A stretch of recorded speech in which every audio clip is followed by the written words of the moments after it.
Okay, by now you've heard the news. You've heard that CJ Garner Johnson is not happy with playing in a rotational role with the Detroit Lions. You've heard him go back and say that he's a great teammate. We're going to talk about all that. But at the same time, it needs to be known that in this video, we're going to talk about something completely different to end it. And that is why CJ Garner Johnson, while should be helpful for our playoff stretch, will not be on this team in 2024. In other words, next year. He is not going to be on this team, and I'm going to tell you why. But before that, let's go ahead and talk first about what happened and what we're dealing with.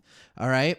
This is an interesting thing. He said, I'm going to be all the way thorough. All right? He told reporters this week. Getting into a rotation, I'm cool with it, but I mean, how can I say this? I don't want to sound like a selfish or expletive, but I didn't get back early to be in a rotation. We all saw this. This was everywhere. And it was one of those things where it made you realize, like, okay, that's interesting. Like, dude, your body's just recovering. They're just trying to play your way back in.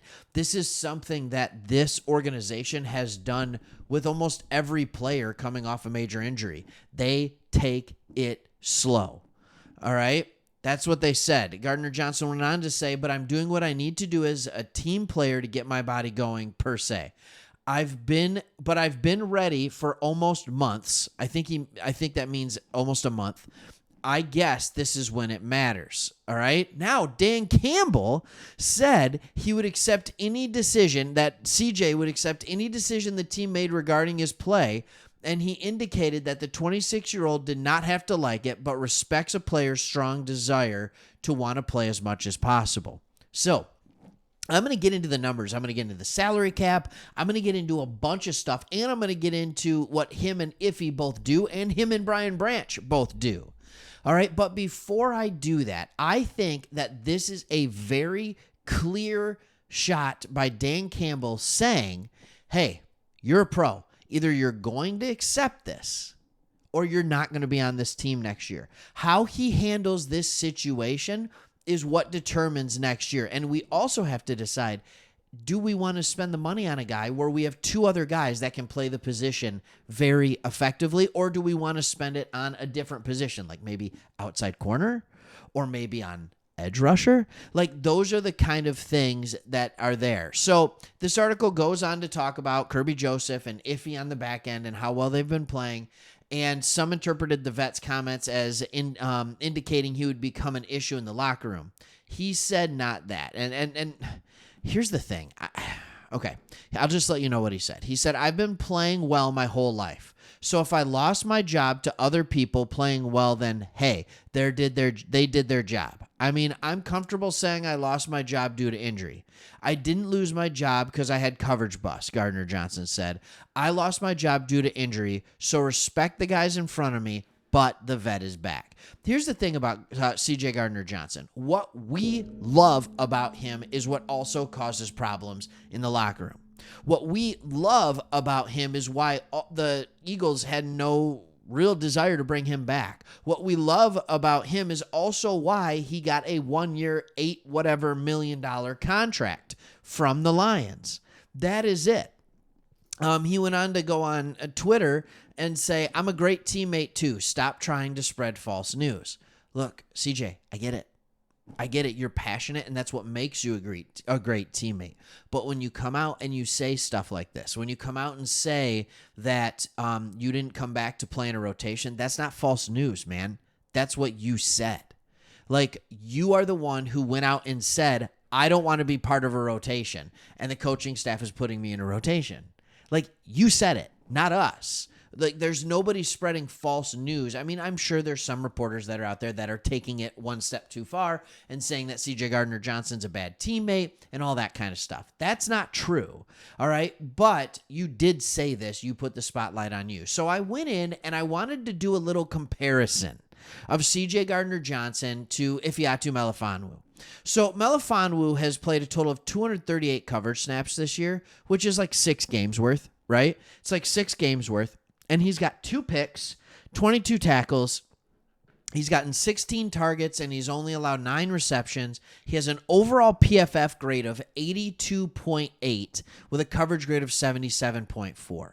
Here's what I found interesting. We all know last year, CJ Garner Johnson had a big year. He had 6 interceptions. He had 4 touchdowns. There were and 2 pass breakups. Like, he was a playmaker waiting to happen. All right, that's kind of what the Kirby Joseph role is, what we were hoping it to be.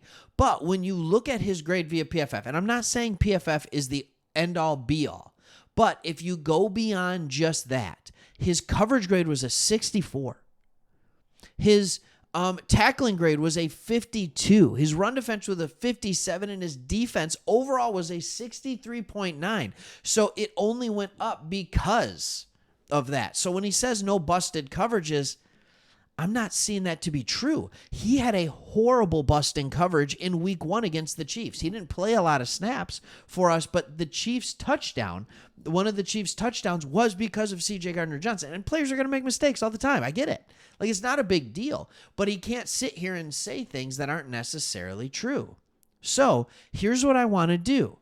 I want to go and I want everybody to look at this. This is a website called Spotrac. I am a salary cap nerd. I love this stuff. All right, he got paid $8.5 million, 6.5 of it this year, and no matter what we do with him next year, we're paying him $2 million, even though he is not under contract next year. It was dead money. All right, and we did a lot of this dead money stuff and putting on extra years and all that kind of stuff because we knew that we weren't going to have to pay people a lot of money. If you look at Ifeatu Melifonwu, he's in the 3rd year of his rookie contract. All right. Next year, he is due to make $1.4 million, essentially. Unbelievably affordable contract. All right. He's 2 years younger, and he's going to cost a lot less. And based on the numbers, on a small sample size, we've seen that he's been better. But even if he regresses a little bit, he probably will be similar to what CJ Garner Johnson was. So here's what I want to show you next year. And this is why I don't necessarily think he'll come back. And if he does, it'll be on a 1-year contract. All right, these are our free agents next year. You could make the argument that CJ Garner Johnson is the best player that's becoming a free agent next year. Other than that, who are the guys that you're saying we need to bring back? Right? Who are the guys that we need to bring back? I know you're not going to say Will Harris. I would love to bring back Jalen Reeves-Maybin on a similar contract. All right. Julian Okwara, I don't know, maybe. Jonah Jackson, is he worth the money that he's going to command? Like, these are all the questions we have to ask ourselves. Craig Reynolds and stuff like that. But the reason I'm saying I don't think he will continue to be on the roster is not because of the free agents we have this year. It's because of the free agents we have to pay after next year. All right. Jared Goff, or whatever we're going to decide to do there. Taylor Decker. All right. You're going to have to, I don't know what that's going to look like. Penei Sewell, I know what that's going to look like. That's going to look like the largest salary given to a tackle ever. That's what that's going to look like. Aleem McNeil. Ifeatu Melifonwu. Amon-Ra St. Brown. Not next year. Next year is the year, so I would expect Brad Holmes to do a lot of one or not as many long contracts, but the year after that is big. So CJ Garner Johnson, he's going to get another 1-year contract, but if he's not happy, I don't know if he's going to take it. And I don't think they would sign him to a long-term contract because we have 2 players in Brian Branch and Ifeatu Melifonwu that have proven to play the 2 roles that CJ Garner Johnson plays well just as effectively as CJ Garner Johnson. I do still say maybe you take CJ Garner Johnson, you put him in the nickel, and you move Branch to the outside. That could be helpful, but also I get just working him into the rotation. All right, so hopefully you enjoyed the video. Hopefully it makes sense. And like, subscribe, all that good stuff. See you in the next one.